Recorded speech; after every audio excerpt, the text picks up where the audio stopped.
Sabemos, Señor, que cuando la impartiste a Juan, también estabas pensando en nosotros, Señor, en este mismo momento en que vamos a abrir la Biblia y la vamos a estudiar. Danos tu bendición, lo pedimos en Jesucristo. Amén. Bueno, estamos avanzando poco a poco en las 7 delicias que aparecen en el libro de Apocalipsis capítulo 22, en esos primeros versículos. Pero antes queremos buscar como versículo lema Filipenses,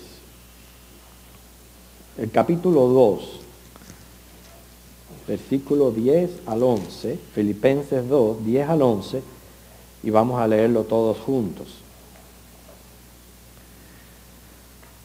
Filipenses 2, del 10 al 11.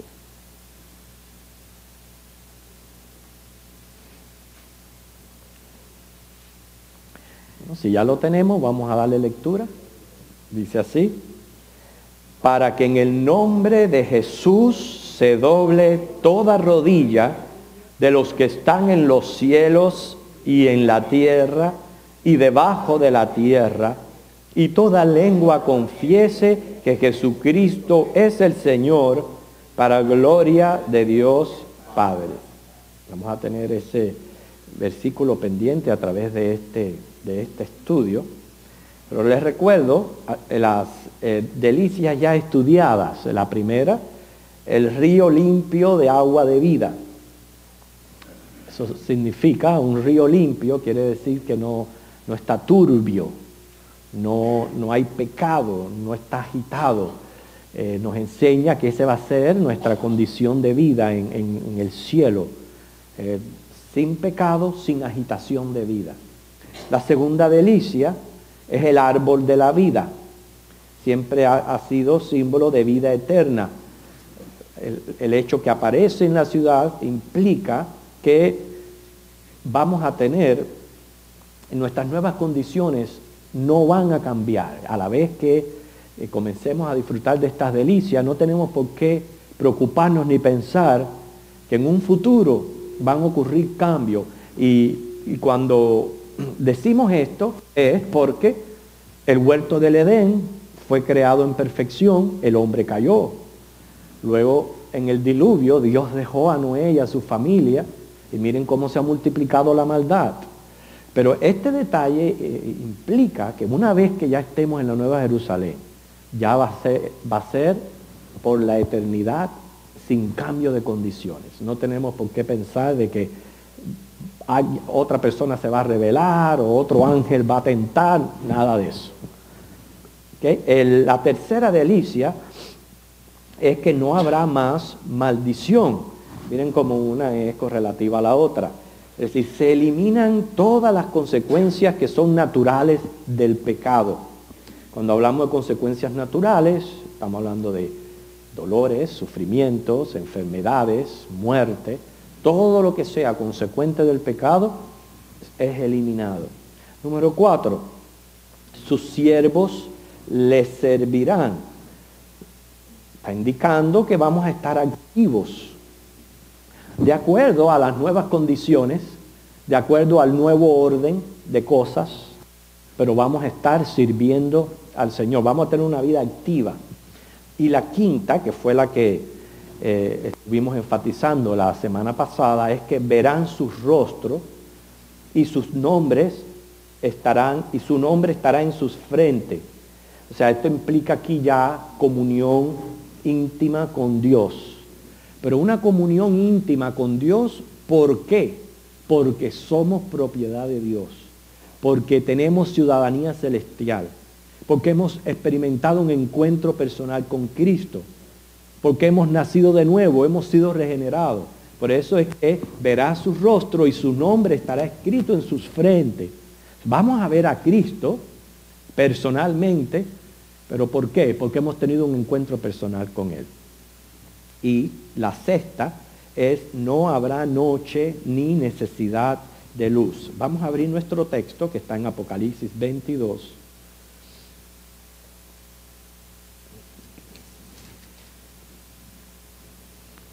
el versículo 5.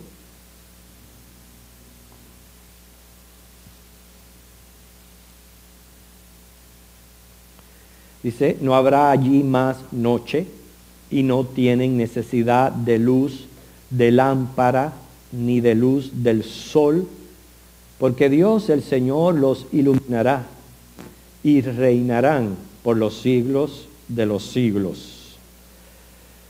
Dice, no habrá noche. Claro, ya el sol y la luna han pasado, no habrá noche. Y dice, no habrá necesidad de luz de lámpara. Está indicando cualquier objeto utilizado para iluminar, que el hombre ha usado a través de las épocas. Pudo haber sido el combustible en su tiempo, o hoy día es la electricidad. El hombre vivió más años usando el combustible para alumbrarse y para darse energía que nosotros la electricidad. Pero el caso es que no va a haber necesidad de estas fuentes externas. Una de las cosas que me está enseñando a mí aquí esta delicia es que aparentemente no va a haber esa dependencia del petróleo como tenemos hoy día nosotros. Aparentemente no más carro, no más gasolina, no más precios altos, nada de eso, hermano. Todo eso es eliminado al decir no luz de lámpara. O sea, no va a haber necesidad de fuentes de energía o fuentes de electricidad. Y la razón lo dice claramente, porque el Señor va a ser la energía, va a ser el iluminador. Todo lo vamos a recibir de Él. Vuelve a mencionar la luz de los astros, del sol, la luna, las estrellas. Y todo esto indica no va a haber una dependencia de estos astros como en nuestros días. Vamos a repetir, el sol, la luna, las estrellas son de vital importancia para la vida en la tierra, pero no va a haber necesidad ni de proceso de fotosíntesis, ni de producción de oxígeno, que esa es la labor de las estrellas. Por eso nacen y mueren, y todo eso va produciendo oxígeno. No va a haber regulaciones de oleadas, ni suministro de ondas de calor, luz o energía. Los astros mueren. Este detalle significa ya nosotros no tenemos que tener la preocupación que tenemos hoy día de que un astro pueda morir y causar un desastre ecológico en la Tierra.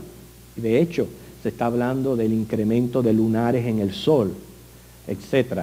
Según las profecías bíblicas, no quiero entrar en lo que es las catástrofes que menciona Apocalipsis, pero está mencionando el oscurecimiento de la luna, del sol, el choque con meteoritos. O sea que hoy día sí hay cierta preocupación, aunque somos el planeta privilegiado y estamos en un lugar especial en el cosmos y protegido por Dios. Sin embargo, las amenazas están ahí. Los científicos las conocen, las dejan saber, y nosotros tenemos que vivir con esas amenazas. No tenemos miedo. ¿Por qué? Porque cuando comiencen a suceder cosas de esas magnitudes, ya la iglesia no va a estar acá. Pero el hecho que aquí en esta delicia dice no más sol, no más estos astros, indica que la vida en esa Nueva Jerusalén no va a tener este tipo de preocupaciones que tenemos hoy día por la relación que hay entre la tierra con el espacio, el cosmos y los astros. ¿Entienden? Porque dice no necesidad de luz de lámpara ni de luz de sol. O sea, ya no vamos a tener una relación con esto. Todo esto también implica que no vamos a ser regidos por el tiempo. Ustedes saben que el día, la noche, las estaciones marcan el tiempo, marcan el clima, las temperaturas. Bueno, al no haber ya sol, luna, nada de eso, quiere decir no vamos a estar más regidos por el tiempo. ¿Por qué? No hay necesidad de marcarlo, no vamos a envejecer, ni vamos a experimentar el proceso de necrosis. Así que ya las damas pueden estar tranquilas. Ustedes saben que hay siete etapas en la vida de una mujer.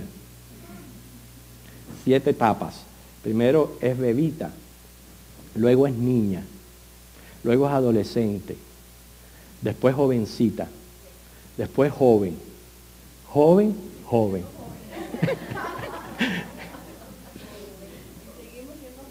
Bueno, ya no va a haber más necesidad ni de marcar tiempo, vamos a tener un clima perfecto, una temperatura perfecta, unas condiciones perfectas.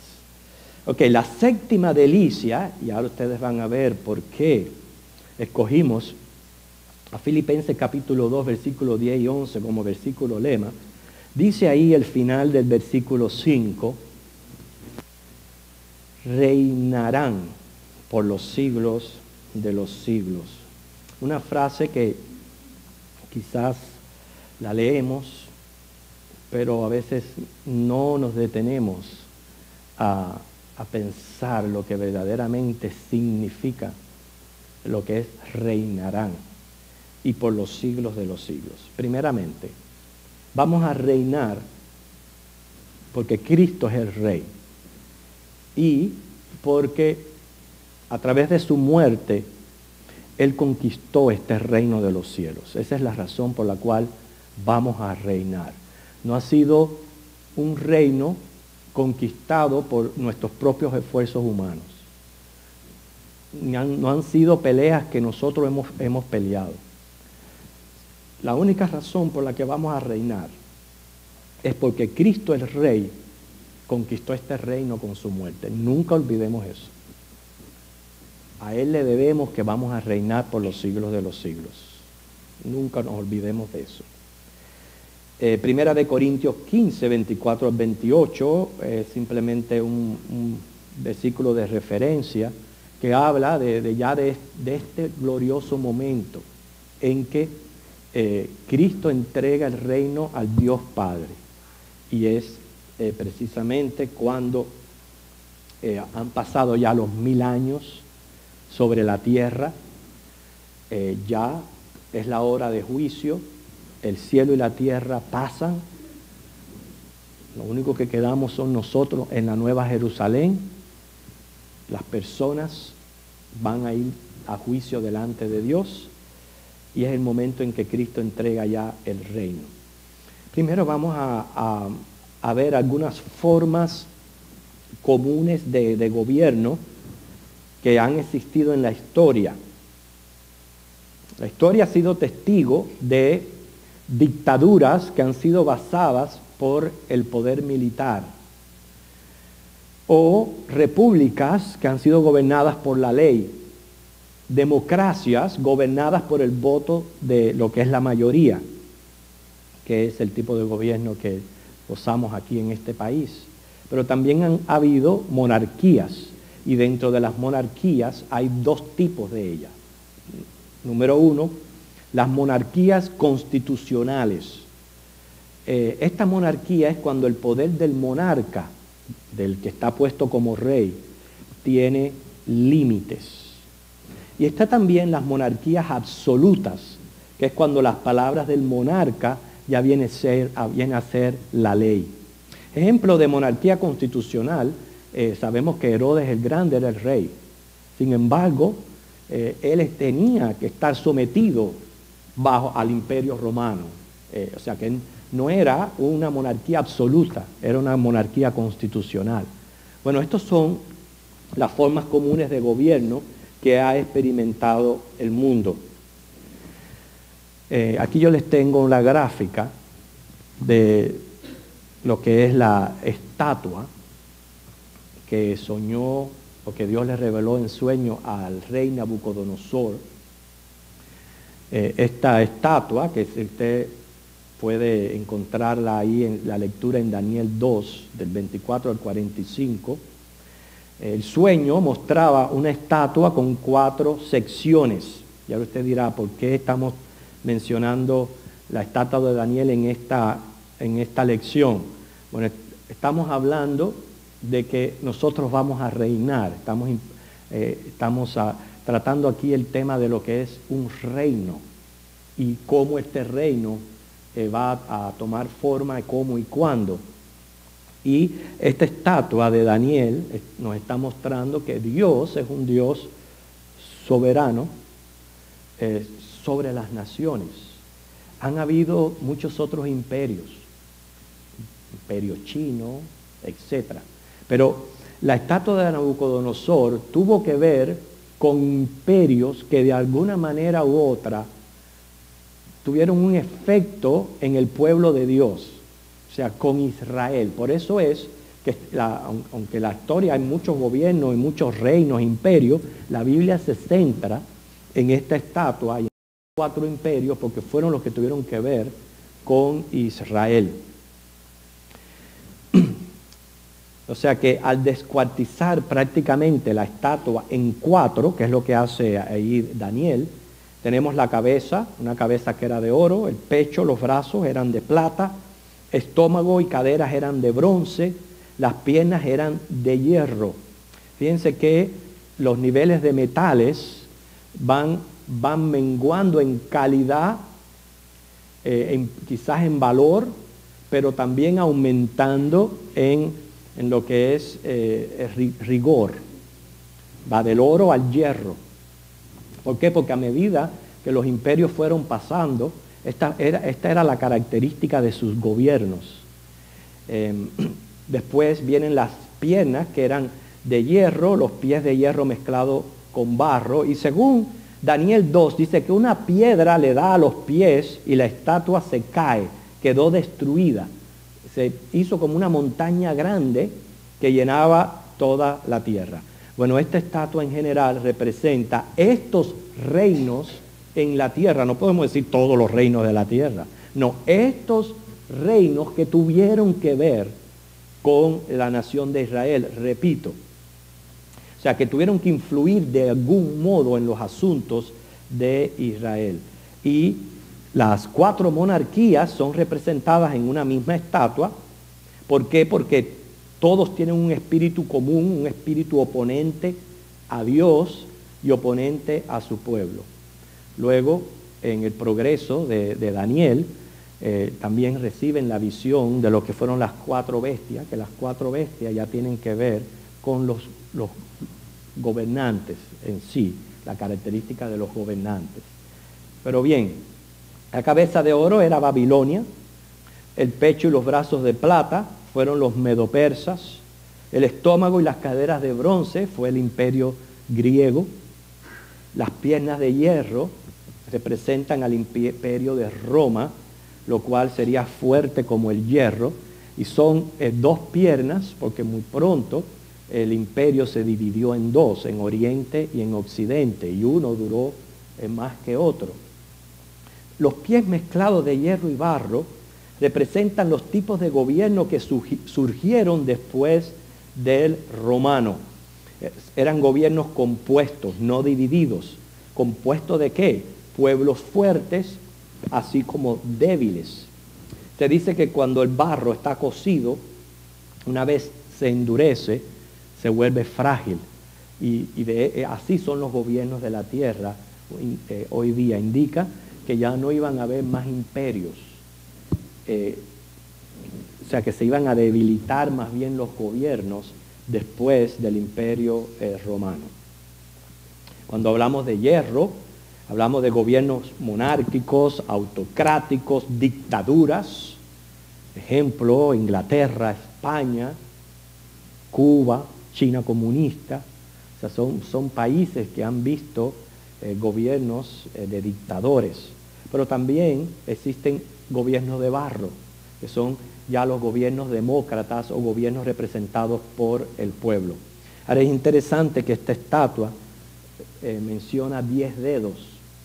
Eso está simbolizando una confederación, la cual va a seguir al anticristo durante los primeros 3 años y medio de lo que es la gran tribulación. Hoy día ya hay muchos grupos que existen, especialmente en Europa, como es el Mercado Común Europeo, que tiene 16 miembros, el Concilio Europeo con 15, el OTAN con 16, o la Junta Europea con 33 miembros. De esta área de donde era el Imperio Romano es que van a surgir esta confederación. Puede ser una de las que ya esté formada o una que se forme en el futuro, pero va a ser compuesta por 10 dedos. Pero lo interesante de todo esto es, hoy día estamos en un momento en la historia donde podemos ver toda esta estatua, ver que ya pasó la mayoría de lo que es todo este cuerpo, que simplemente estamos esperando a ver estos 10 dedos, quiénes van a ser. Y la estatua dice que una piedra es tirada del cielo, cae, le da a los dedos, a los pies de esta estatua, y la estatua cae y se desborona. Esa piedra, hermano, es Jesucristo. Cuando Cristo venga en su segunda venida, cuando Él venga, ahí después de la gran tribulación, cuando ya pasen los 7 años de tribulación, que Jesucristo venga, es el momento que le da a los pies de esa estatua y se acaba todo lo que es los gobiernos humanos que han habido en la historia. Y sabemos que Él establece su reino teocrático en la tierra como Rey y Señor. Ahora, eso simplemente es una breve introducción al tema, a la delicia, porque la delicia tiene que ver con nosotros. Dice, reinarán. O sea, tiene que ver más bien con nosotros. Pero era importante que nosotros supiéramos, ¿verdad?, cómo es Jesucristo quien elimina, o sea, primeramente conquista la victoria, conquista para nosotros el reino de los cielos, pero también va a ser el conquistador de los reinos teocráticos de la tierra. Y hay que aprender a notar esa gran diferencia, porque cuando Jesús vino, y Jesús vino presentando el reino de los cielos, fue mal interpretado o mal recibido por algunos de los religiosos de aquel momento. Siempre la mentalidad del judío era que el Mesías venía a restablecer el reino en la tierra. O sea, ellos, como consideraban a los gentiles prácticamente como gente que no servía, nos decían que éramos perros, ellos no podían considerarse estar bajo un imperio gentil. ¿Entienden la idea? Ellos decían, ¿cómo nosotros, siendo el pueblo de Dios, vamos a estar oprimidos y sometidos a un imperio gentil? No puede ser. No, Dios tiene que enviar al Mesías, y el Mesías es el que va a conquistar por nosotros el reino. Por eso que a Jesucristo lo quisieron una vez ser rey. Sin embargo, Jesucristo no se involucró con ningún partido revolucionario de aquel momento. Estaban los celotes, los herodianos, etc. Él no se involucró en política para nada. Y él se lo decía, mi reino no es de este mundo. ¿Entiende? Es el reino de los cielos, el que yo vengo a traer y a representar. Pero estamos hablando aquí ya de que no solamente Jesús va a conquistar el reino de los cielos por nosotros, sino también Él va a conquistar los reinos de la tierra. Y eso va a ser durante el milenio. Hablemos un poquito de este reino de los cielos, del reino de Dios, que al fin y al cabo es el tema bíblico desde la primera página de Génesis hasta este capítulo de Apocalipsis. El reino de los cielos es el tema bíblico. De eso se trata todo, de pertenecer al reino de los cielos. Y si una persona no pertenece a este reino, pasó por este mundo sin objetivo y propósito. Porque el propósito que Dios tiene para mí como criatura es yo ser parte de este reino. El reino de Dios es una monarquía absoluta. Dios no tiene ninguna constitución externa que lo limite. No busca el consentimiento de los gobernados para ejercer su dominio sobre ellos. No está limitado por referendos ni por el voto de la mayoría. O sea, su palabra es la ley. Su gobierno es absolutamente soberano. Así es el reino de Dios, absolutamente soberano. Ahora, en cualquier monarquía las virtudes del honor y la lealtad al trono son extremadamente importantes. Piensen en eso. Fíjense, repito, en cualquier monarquía, el honor y la lealtad al trono son extremadamente importantes. ¿Por qué? ¿Por qué afirmamos eso? ¿Y por qué lo podemos corroborar tirándole un vistazo a algunos reyes que han pasado por la tierra? ¿Qué le sucede a un súbdito que no obedece el decreto de un rey? Les pregunto. Pero es malo castigarlo. Es malo castigarlo.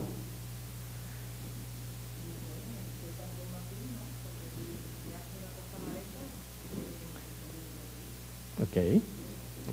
¿Quién más tiene alguna opinión? Deben de castigar a un súbdito que simplemente se rebela contra un rey.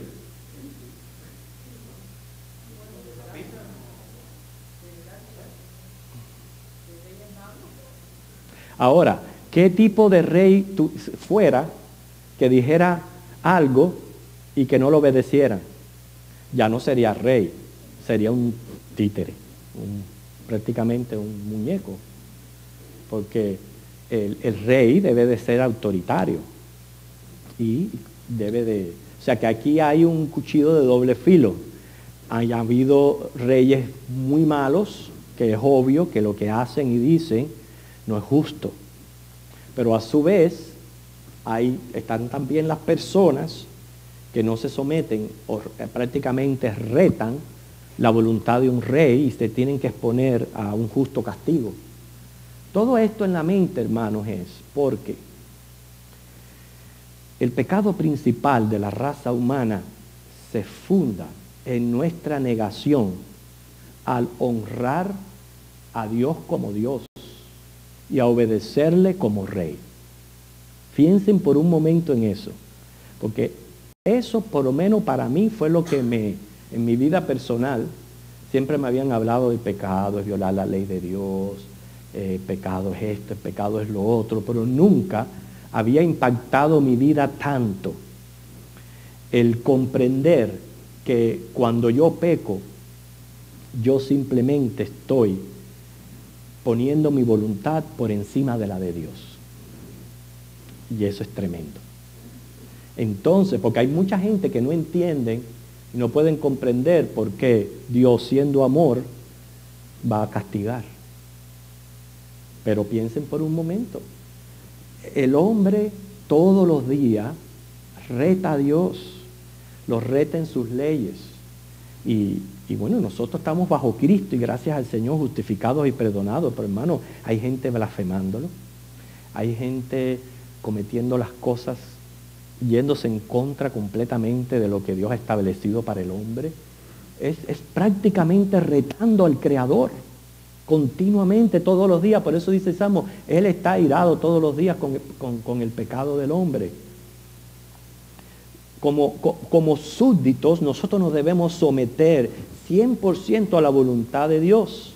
Sin embargo, procuramos por aquí, por allá, a veces la disfrazamos un poquito para que no se vea tan mal, pero siempre estamos procurando imponer la nuestra voluntad por encima de la de Dios y prevalecer en ella.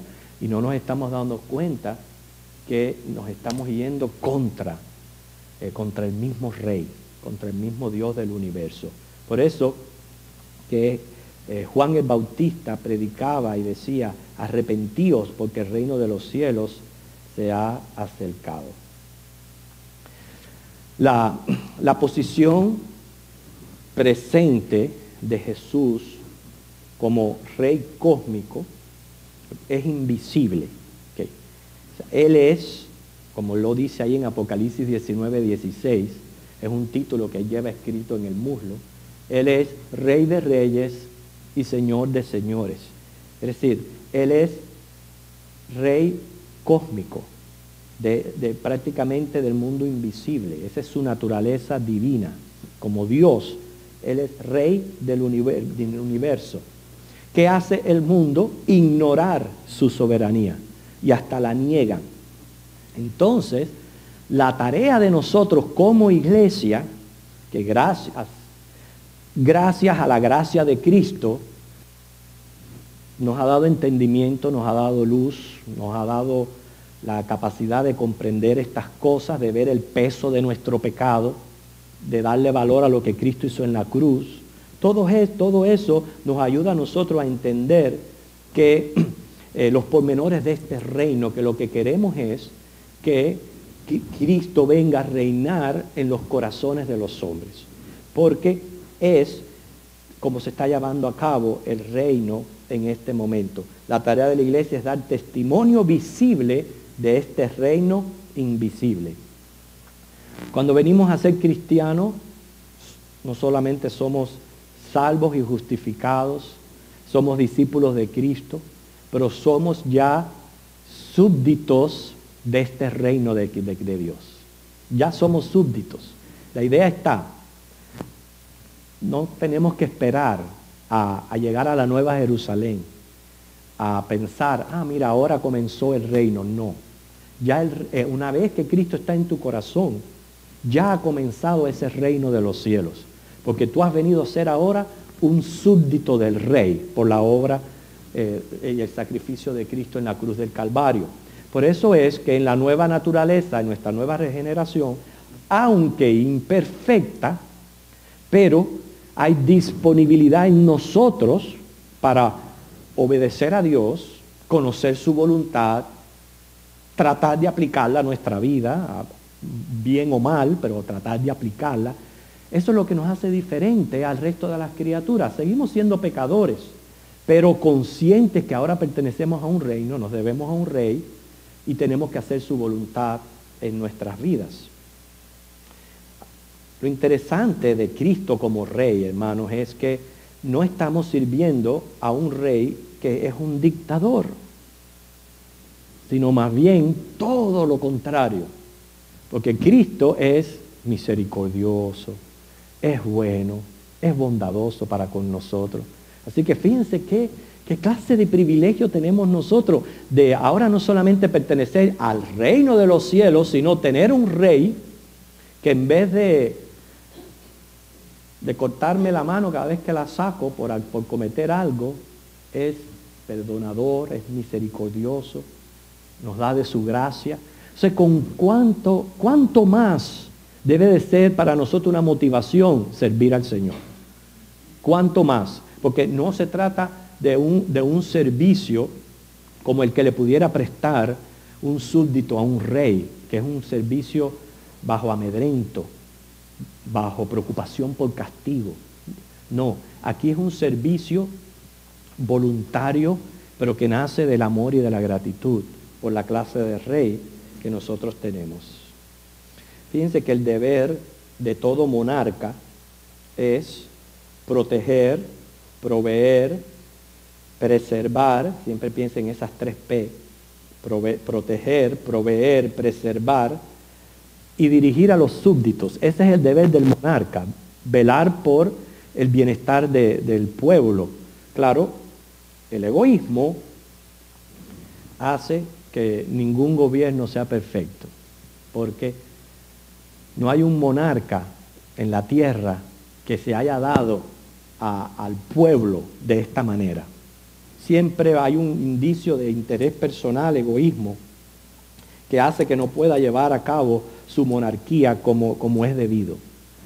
Fíjense que Israel tuvo reyes buenos, reyes malos. El único rey que protege, provee, dirige, preserva a su pueblo es Cristo. Es el único. Entonces, con cuánto más nosotros debemos de servir. Y es decir, nosotros tenemos aquí que evitar 2 extremos con relación al reino de los cielos. Estos son los 2 extremos. Número 1, considerarlo totalmente realizado. Eso es un error. Considerarlo totalmente realizado. Sin desestimar que Cristo es el soberano rey cósmico invisible del mundo, del universo, Él lo rige. Sin dejar de considerar eso, La misma palabra en Juan 16:11 dice el Señor Jesús que está mencionando el príncipe de este mundo. El príncipe de este mundo es Satanás. Pero piensen por un momento en lo que es un reino. Un reino es un monarca y súbditos. Si no hay monarca y súbditos, no hay reino. ¿De qué tú vas a ser rey? Es como muchos por ahí dicen, no, porque yo soy pastor. Si usted no tiene ovejas, no es pastor. Para usted decir yo soy pastor, usted tiene que tener ovejas. Lo mismo es con un rey. Usted, un reino tiene que tener un monarca y súbditos. Bueno, el príncipe de este mundo es Satanás. Pero él, ¿dónde reina Satanás? En todo lo que es la esfera del mal. Ese es el reino de Satanás. ¿Y quiénes son sus súbditos? Los que hacen la voluntad de Satanás. Por eso en la Biblia le llama a sus hijos, hijos del diablo, aunque suene un poquito fuerte, pero lo que está expresando es una realidad de dominio y de reino. Si usted no está en Cristo y no está haciendo la voluntad de Dios en su vida, usted tiene otro señor. Y ese otro señor es el enemigo. Más claro que eso y es entendible, ¿verdad? ¿Se entiende? Entonces, cuando se dice que Satanás es príncipe de este mundo, no crea que él está por sobre todas las cosas. No. Cristo es el soberano sobre todo.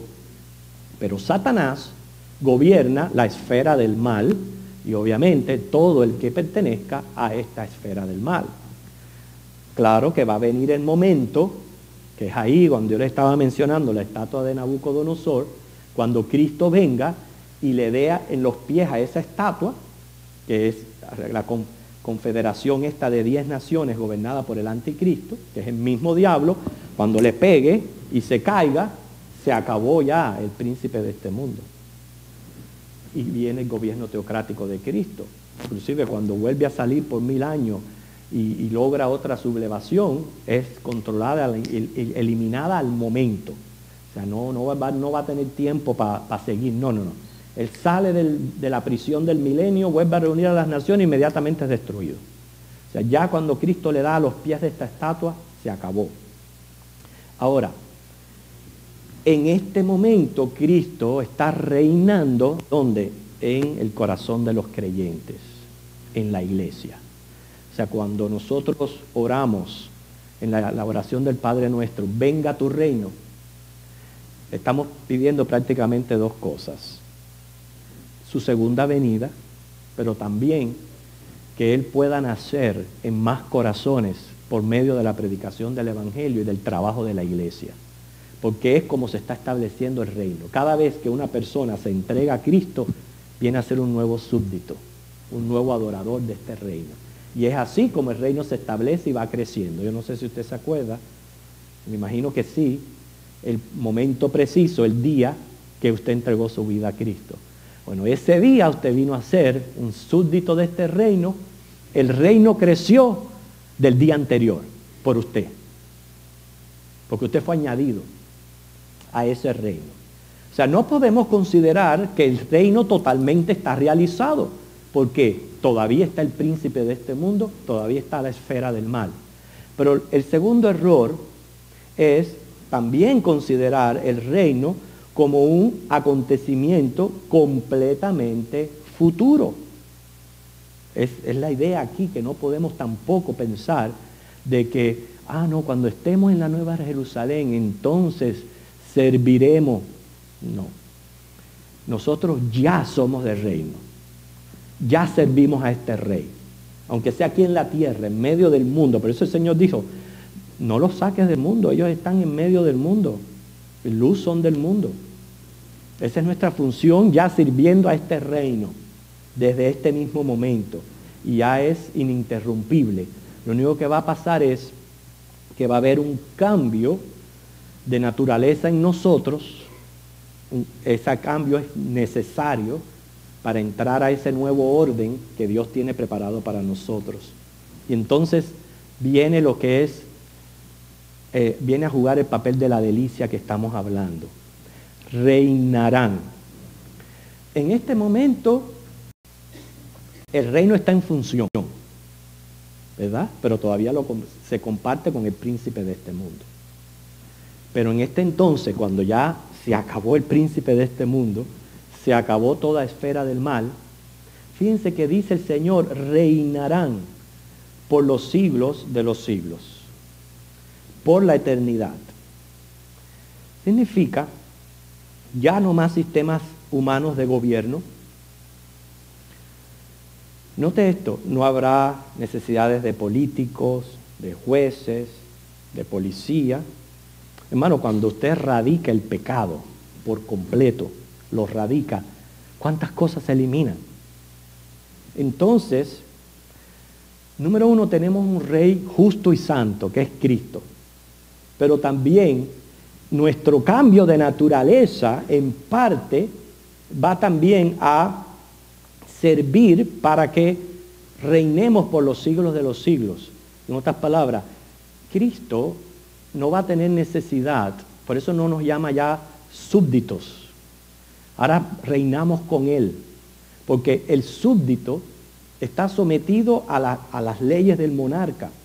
Pero ya ahora el monarca, que es Cristo, Él no tiene necesidad de establecer leyes, porque no hay pecado. No hay necesidad de leyes, no hay necesidad de sistemas judiciales, no hay necesidad de poner orden, no hay necesidad de controlar los súbditos. ¿Por qué? Porque los súbditos son santos y perfectos. Entonces, prácticamente, este reino se convierte en un grupo reinando. Un grupo reinando. O sea, los ciudadanos del cielo en cuerpos glorificados y de naturaleza santa sin pecado, también vamos a aportar a una perfecta armonía celestial. Así que por eso es que dice aquí esta frase, reinarán por los siglos de los siglos. Esta es nuestra séptima delicia. Quiero dar la oportunidad si tienen algún comentario, alguna pregunta. Hermano Pino, ¿usted quería levantar la mano?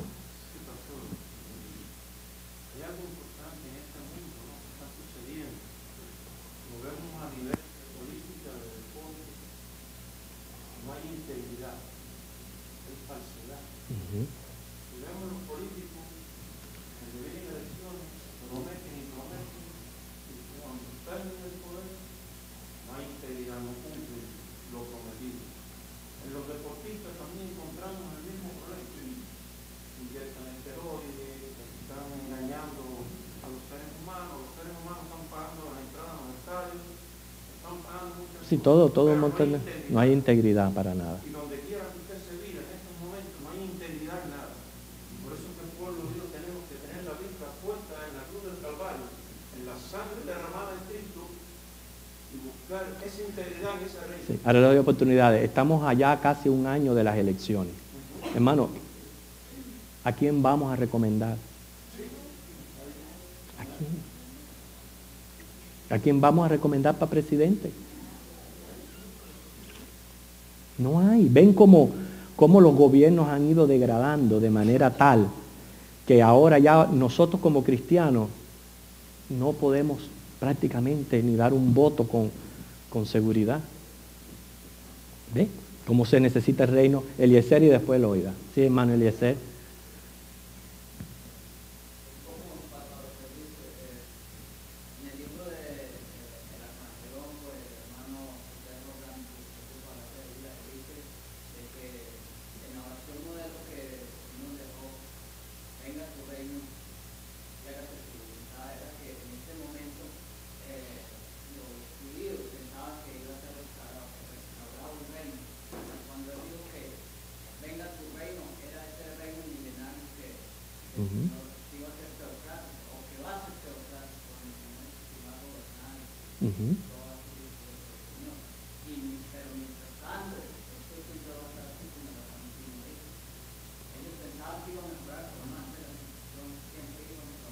Claro.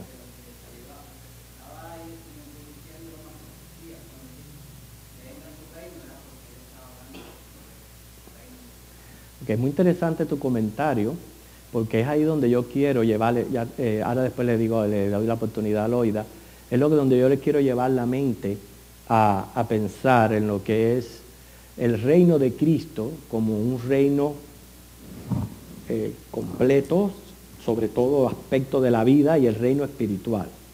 El reino de los cielos, viéndolo en el punto de vista espiritual, es el que viene cuando una persona se arrepiente y recibe a Cristo como el Señor y prácticamente ya se somete a la voluntad del Señor, malo o bueno, pero se somete a la voluntad del Señor y viene a ser un reino. El judío siempre esperaba no un reino espiritual, era el reino secular, que fuera establecido en la tierra. Quiere decirle, va a suceder, se va a cumplir. En el milenio, Cristo les va a dar ese reino. Él va a venir a ser el rey. Jerusalén va a ser la sede. Van a vivir en paz. O sea que el pueblo de Dios va a experimentar ese reino teocrático en la tierra. Pero todavía no es el reino espiritual. Porque aún en el milenio va a hacer falta que ellos reciban al Señor como Salvador para pertenecer al reino que es eterno, al reino de Dios de los cielos. Y siempre hay que tener en la mente esa perspectiva. ¿Por qué? Porque aún los apóstoles, inclusive ya yéndose Jesús en la ascensión, le preguntaron, ¿y vas a restaurar tu reino en este momento? Y el Señor le dice, no, o sea que esperen. Porque la idea de ellos era la idea de arreglar los problemas del mundo, del gobierno, de la tierra. Y eso es lo que ellos siempre tenían, la idea del Mesías. O sea que la mente de nosotros tiene que abrirse a una esfera mayor, que es lo espiritual. El reino sobre el alma, más que las cosas materiales y seculares. ¿Loida?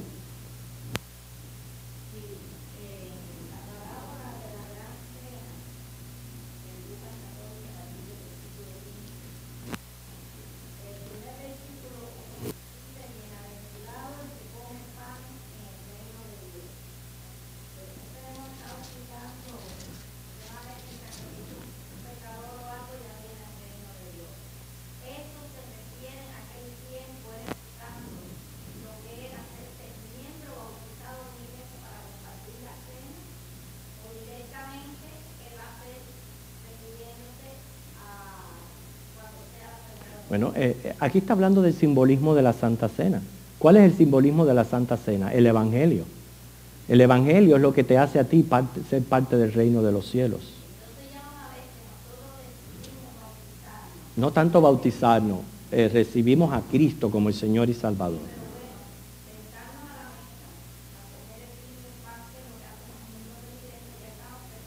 Ese es el reino.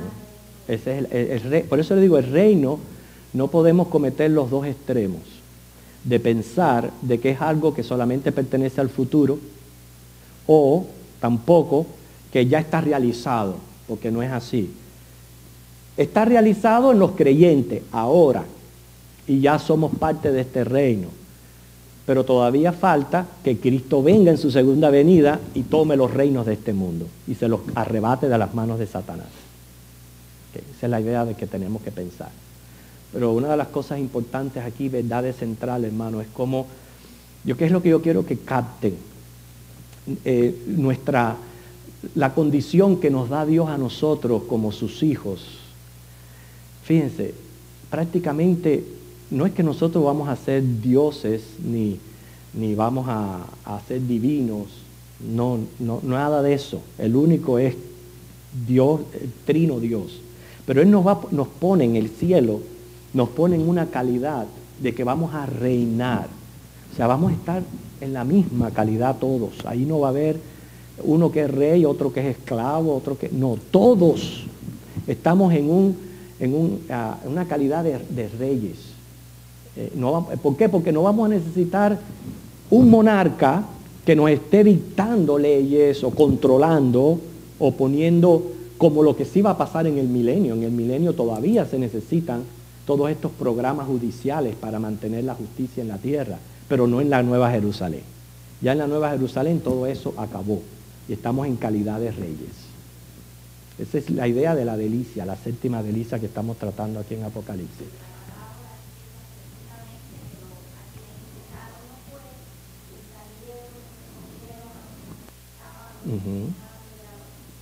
Muy bien. Ok, ¿alguna otra pregunta, algún otro comentario? Ok. que yo quiero decir en lo último, hermanos, por este reino de los cielos, por este momento profético futuro que tenemos delante, fue que Dios creó los cielos y la tierra. Y fue que Dios creó a los seres humanos. Porque Él los creó en pleno conocimiento de que Él estaba formando un reino eterno. Yo sé que mientras que pasemos por este mundo, muchas veces es bien difícil. Vamos a ser bien atribulados. Vamos a ser probados en nuestra fe, en nuestra lealtad, en nuestro servicio. Yo no sé por lo que usted va a pasar, yo sé por lo que yo estoy pasando. Todo el mundo va a pasar por tribulaciones. Pero saber de que vamos a salir triunfantes de la vida es algo que lo llena a uno de fervor. El saber que no importa lo que uno pase por aquí, llegará el momento en que vamos a reinar en estas condiciones que hemos presentado. ¿Se le habrá escapado algún detalle a Dios? Ninguno. En estas 7 delicias Él lo ha puesto todo, para decir en una sola palabra, un perfecto estado eterno. Y eso es lo que debe de ayudarnos en nuestra fe a seguir adelante, aunque tengamos que pasar lo que pasemos en este mundo. ¿Okay? ¿Hay alguna otra persona? Si no,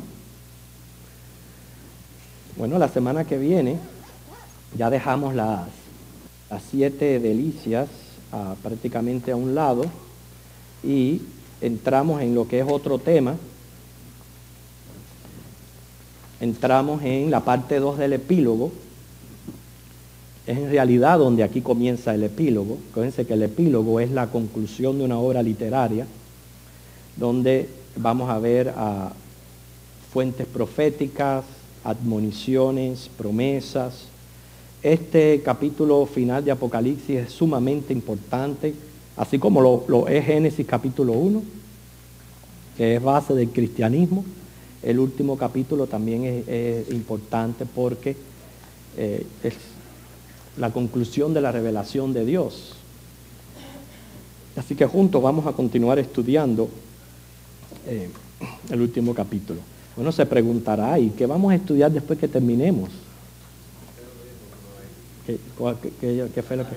Zacarías. Es el libro que estamos preparando para estudiar, el libro de Zacarías. ¿Por qué el libro de Zacarías tiene mucho que ver con escatología? Acuérdense que nosotros no vamos a poder tener un claro concepto de escatológico si ignoramos estas profecías del Antiguo Testamento, estos libros importantes, Zacarías, Daniel, Ezequiel, Jeremías. Mire ejemplo, no se pudiera tener un verdadero concepto del milenio con los 4 versículos que aparecen en Apocalipsis. Hay que ir a Ezequiel. Entonces, si usted no estudia Ezequiel, no va a poder entender el tiempo del milenario. Y así hay una correlación, porque por eso es la palabra de Dios inspirada, que nos tenemos que conectar y ayudarnos con estos libros a poder entender, sobre todo cuando hay muchas profecías en la Biblia que tenían un cumplimiento para aquel tiempo, pero el mismo cumplimiento para un tiempo futuro. Y eso es lo que queremos saber a través de Zacarías. Bueno, nos ponemos en pie y nos despedimos. Bueno, por ahora, para nuestro culto de adoración. Padre bendito, ay Señor, gracias. Cuánto fortaleces nuestro corazón, nuestra fe, con estas 7 delicias que aparecen aquí en este capítulo 22 de Apocalipsis. Nos ayuda, Señor, porque hay muchos engañadores allá afuera que, si es posible, engañarán aún a los escogidos. Pero nosotros sabemos que conocer tu palabra, que es la verdad, nos hace libres. Y tú nos estás librando de temores. Tú nos estás librando, Señor, de decadencia espiritual. Tú nos estás librando de que flaquemos, porque tenemos, Señor, grandísimas promesas en ti. Verdaderamente es un acto misericordioso que nosotros, hombres pecadores, que todos los días, Señor, te ofendemos con nuestros actos. Un día estaremos reinando con Cristo en estas condiciones. Tu gracia cada vez, Señor, se expone, Señor, más infinita. Ahora ayúdanos, Señor, en nuestro culto de adoración y bendícelo en Jesucristo. Amén.